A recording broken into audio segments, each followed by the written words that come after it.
Alright, let's dive into one of history's juiciest mysteries, the saga of the two Sads. Now, I know what you're thinking, who on earth are the Sads and why should I care? Well, buckle up, because this is one of those stories that's been buried under layers of legend and rivalry. So picture this. In a land defined by shifting borders and old grudges, two groups emerge, both called Sad, Sad al-Awwal and Sad al-Thani. The names? They just mean the first and the second, but their story is anything but simple. For centuries, these two factions were painted as bitter enemies. Chronicles from the region describe raids, tense standoffs, and endless debates over land and honor.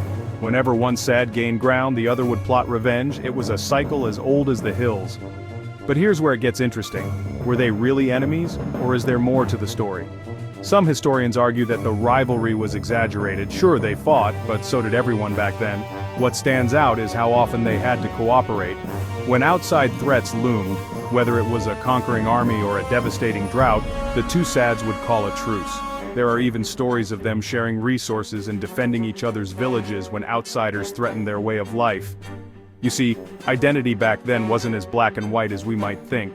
Sometimes being a Sad meant drawing a line in the sand. Other times it meant standing together against bigger dangers. It's like two siblings who fight over everything until someone else tries to mess with the family. What really fascinates me is how the legend of their rivalry became bigger than the reality. Over time, poets and storytellers started using the two Sads as symbols for division and unity, depending on what point they wanted to make. In some versions, their battles are epic and tragic. In others, it's their moments of alliance that steal the show.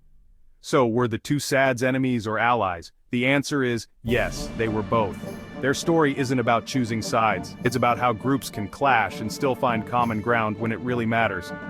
And honestly, isn't that what makes history so intriguing? The lines between friend and foe are always shifting. The mystery of the two Sads reminds me that behind every old feud, there's often a deeper story of survival, compromise, and unexpected partnership. So next time you hear about the two Sads, remember their legacy isn't just about conflict. It's about the strange, stubborn ways people find to work together, even when the odds are against them. Thanks for tuning in, and keep questioning those old stories. You never know what mysteries you'll uncover.